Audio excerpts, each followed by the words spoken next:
I want to share with you guys some really powerful advice about dopamine. And I want to share something that can save you years of your life if you just listen to this video. Most of us in at least Western society have been very addicted to dopamine hits. The quick fixes like social media, sugar, junk food, video games, anything of that sort. In the short term, they feel great and actually spike your dopamine. But in the long term, it erodes your motivation and actually lowers your baseline of dopamine. First, in order to help you rebuild this dopamine, we need to learn what dopamine actually is and why everyone online is getting it wrong. Firstly, dopamine isn't simply about pleasure or happiness. Dopamine is the main motivation molecule. It drives wanting and not having. Dopamine is about desire and drive, pushing you towards goals. You can think of it as having a baseline set of dopamine that motivates you every single day. And then when something really exciting happens, it has an occasional spike. Ideally, you want a healthy, strong baseline that you can live off of and that you can feel strong motivation from.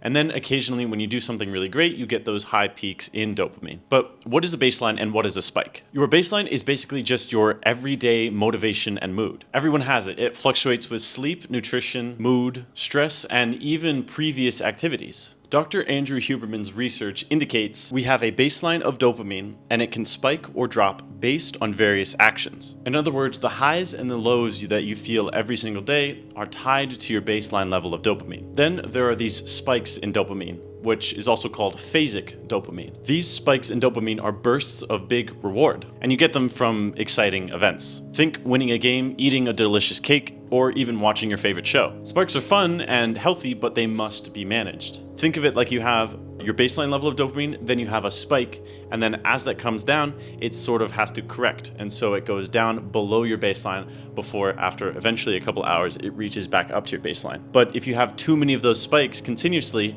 it continues to go down and down and down. So when your baseline level of dopamine gets to a low point, the rewards won't feel as good because they're correlated to your baseline. So here are some examples of dopamine hits or spikes. Not all activities bump up dopamine the same way. For example, eating chocolate raises your dopamine by about 1.5x. But this can be for a few minutes or even a few seconds. Sex, or the anticipation of it, roughly doubles your dopamine. Nicotine gives you about a 2.5x boost, and exercise gives a solid healthy amount of 2x. There's a difference between the healthy rise in dopamine and the unhealthy rise. I've been telling you that some things spike dopamine, but like I said before, gym also spikes your dopamine if you enjoy it.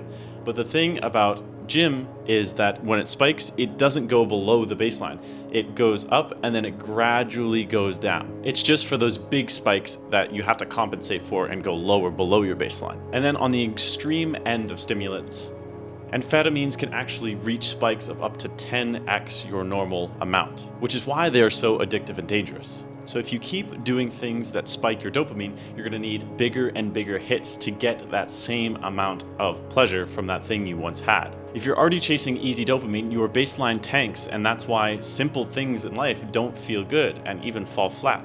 So if you feel in a bad mood a lot, it's probably because your baseline level of dopamine is gotten really low. So if you're constantly binging Netflix, chugging pre-workouts, drinking a ton of energy drinks, you are lowering your baseline level of dopamine, and you're going to need bigger and bigger hits to become baseline again. But the great news about this is that you can actually fix it. And there are ways to reset your dopamine baseline and get long-lasting motivation. It takes a lot of discipline, but the payoff is huge. And I've talked about discipline in my last video, which you can go and watch on my channel right now. Here's a toolkit I've compiled personally so that you can start off your day with good dopamine. Number one is getting sunlight every single morning.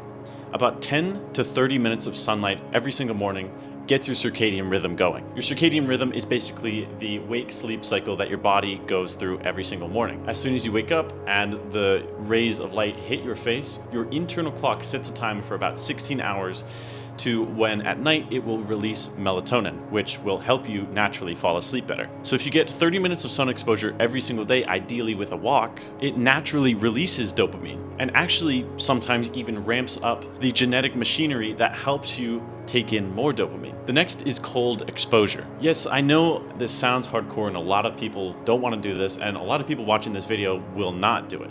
But for the 1% that will do it, here's some really cool insights for you that I think you're really gonna like. Even 30 seconds to 2 minutes of cold exposure can raise your dopamine for hours. A study found that if you plunge yourself in 14 degrees Celsius water, or about 57 degrees Fahrenheit, it spikes dopamine by over 250%. That means you feel motivated, alert, and you feel naturally aroused. Even if you have to start lukewarm in the shower and then gradually turn it to cold, this does the same trick. Doing this daily can give you a full endorphin reset. And then after you get out of this cold plunge, your body relaxes, and that's when your baseline level of dopamine will gradually go down from that 250%. You'll notice you start to feel alive after, and that you can take on anything. And the good thing about this is that it doesn't lower your baseline at all. Number 3 is regular exercise. You have to move your body. Resistance training or cardio can do wonders for your dopamine. Exercise is a sustainable dopamine booster if you enjoy it. Consistent workouts keep your baseline level of dopamine higher. Some good exercises that you can do are either doing your typical gym splits, your push-pull leg days, any workout split that works for you, do it. And also a good thing that helps is a more cardio intensive, so more like high rocks, getting that sort of hybrid physical body build that is so desirable right now. Next is nutrition and supplements. I believe that nutrition is probably the baseline for how you feel on a daily basis. If you eat good food, you will naturally feel better. Having a strong nutrition on a daily basis ensures that your brain has the proper resources to ensure that it makes good levels of dopamine. A lot of people also advise not taking melatonin supplements and ensuring that you don't use bright lights at night to ensure that your baseline level of dopamine doesn't tank in the morning. Which leads me into point 5, which is quality sleep and good recovery. This is an absolute no-brainer.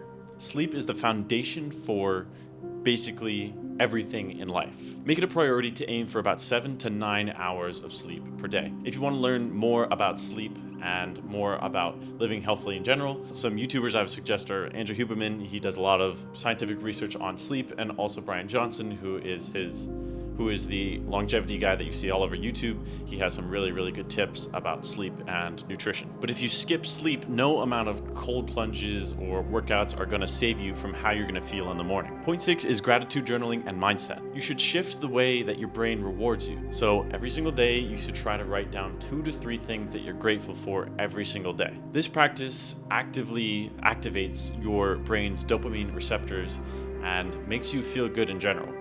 If you start looking for things to be grateful for every day, then you're not looking at the bad as much. Therefore, your overall mood and dopamine levels start to rise. Remember, dopamine is subjective, so it only releases dopamine when it thinks it's getting to a reward.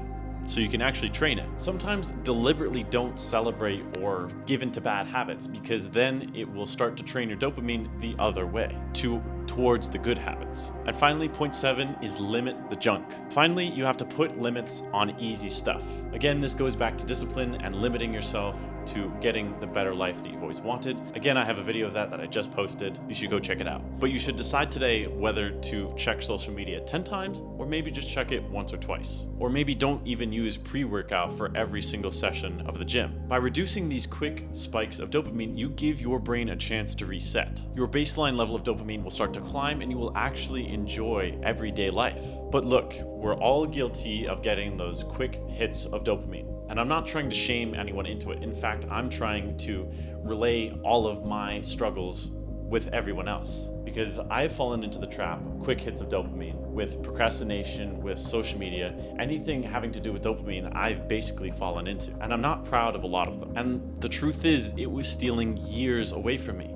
I was looking at my screen time and I was thinking, oh my God, I spent a majority of the day on my phone, not looking up and around at the beautiful surroundings or doing meaningful work. Or I was eating junk food and feeling terrible the next day. But the good news is you can change it starting today. By building good habits like all the ones I just listed, you'll wake up feeling fired up and not flat. Ordinary tasks will start to feel rewarding again because you're not looking for a fix 24/7. This is incredibly valuable. It's the difference between living a life in a sort of brain fog attitude or moving through it with purpose and joy. And these are just simple changes with huge payoffs that I think we've forgotten as a society. And imagine looking back a year from now, thinking that this was the video that set you on your goal to fix your dopamine. and think about how good you're gonna feel when you finally do. So just try 1 or 2 of these habits tomorrow. Doesn't have to be a lot, just 1 or 2. Once again, if you do like these videos, please consider hitting the like and subscribe button because it helps me show that you guys like this content. If you have any suggestions, feel free to comment below. And as always, I'm rooting for all of you and I wish you all the best. I will see you on the next video. Bye-bye.